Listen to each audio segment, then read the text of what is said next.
Ever wake up, grab your phone, and immediately feel like you are already way behind on life? Yeah, same. You lay there staring at the ceiling, feeling this heavy cloud of burnout before you even brush your teeth or get out of bed. It is wild how we just accept that feeling tired, stressed, and low-key anxious is our normal baseline. But real talk? It is not. You are not broken, and your life does not actually suck. Your brain is just running on some seriously outdated survival software. See, your brain is not naturally wired for happiness. It is wired to keep you alive. It is constantly scanning for threats, which was great for our ancestors dodging predators, but completely toxic for us dealing with emails, social media, and financial pressure. Your brain treats a mean comment online like a literal tiger attack. But here is the massive plot twist that changes everything. Your brain is entirely physically changeable. It is called neuroplasticity. You are not stuck with the brain you have right now. With the right habits, you can literally rewire the physical structure of your brain to default to happiness and motivation. Today, we are breaking down 5 daily habits that will physically rewire your mind. These are deep, neuroscience-backed game changers, and the 5th one is going to completely blow your mind. Let's dive straight into the first habit, which is all about hitting the brakes on your negativity bias. We are calling this the stop and redirect method.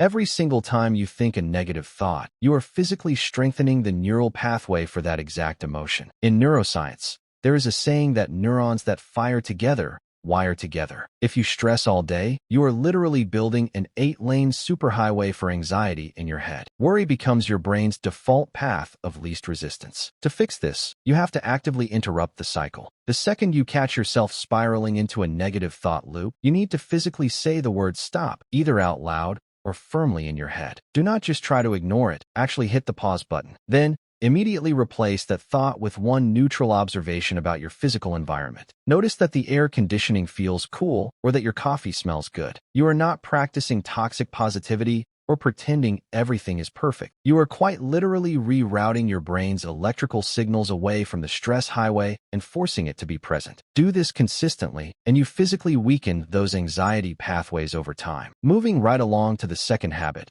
and this one is an absolute must if you are chronically online. You have got to master morning dopamine fasting. Your brain's reward center is incredibly sensitive, especially right after you wake up. When the alarm goes off and you immediately start doom scrolling TikTok, checking emails, or reading the news, you are flooding your brain with cheap, unearned dopamine. You are letting algorithms hijack your mood before you even get out of bed. When you spike your dopamine that hard and that fast, you inevitably crash just as hard a few hours later. That is exactly why you feel completely drained, scattered, and unmotivated by noon. Your brain builds a tolerance, making normal, everyday tasks feel agonizingly boring. You have to reclaim that first hour of the day. Leave your phone charging in another room overnight. When you wake up, spend the first hour living in the absolute real world. Drink some water, look out a window, or just sit there for a minute. Let your brain wake up naturally without being blasted by a fire hose of digital stimulation. When you protect your mornings, your dopamine receptors physically heal, and you get your natural drive back. All right, let's get into the third habit, which is a massive unlock for your daily mood. It is called deliberate savoring. Your brain processes positive and negative experiences completely differently. Negative experiences are processed instantly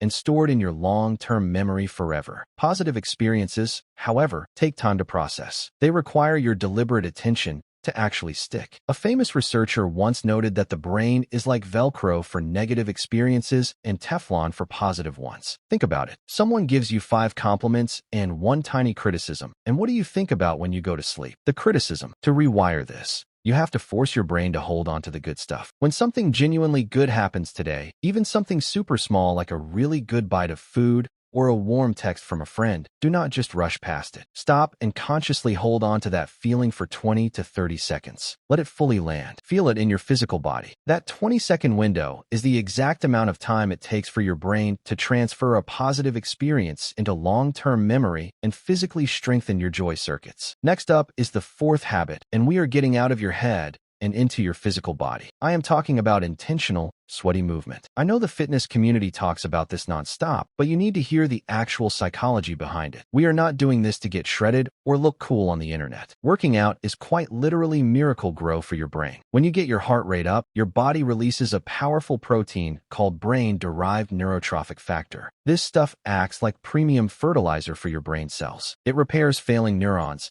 and actually helps grow brand new ones. Getting your blood pumping physically increases the size of your hippocampus, which is the part of your brain that handles memory, learning, and emotional regulation. When you are sedentary, your brain physically shrinks. But when you move, you build a bigger, stronger, more resilient brain. You do not need to run a marathon. Just go for a brisk walk, do some jumping jacks, or shadowbox in your living room. Just give your brain that 20 minutes of physical stimulation it desperately needs. Finally, we have reached the fifth habit. This is the one that sounds the craziest, but has the most profound impact on your actual brain structure. You need to schedule intentional adult play. Somewhere along the line, we all decided that if an activity is not making us money, teaching us something, or making us look better, it is a complete waste of time. We stopped doing things just for the pure joy of doing them. Neuroscience shows that genuine play, doing something with zero outcome in mind, produces a neurological state that absolutely nothing else can replicate. It lights up your prefrontal cortex, which handles your emotional regulation and your ability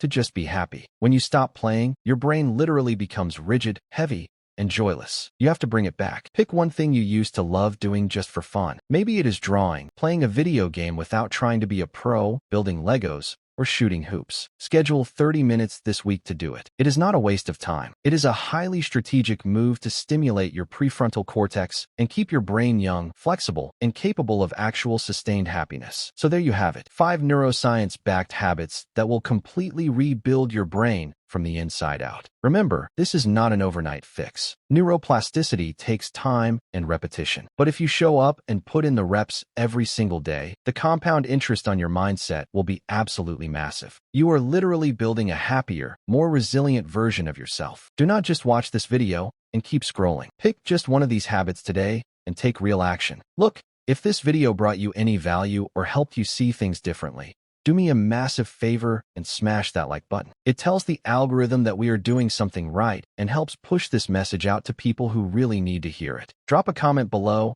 and let me know which of these 5 habits you are going to commit to first. I legit read every single one of them. And if you are serious about leveling up your mindset and taking control of your psychology, make sure you hit that subscribe button and turn on the bell notifications. We are building a community of people who refuse to settle for average. Thanks for hanging out with me today. Keep grinding, keep growing, and I will catch y'all in the next one.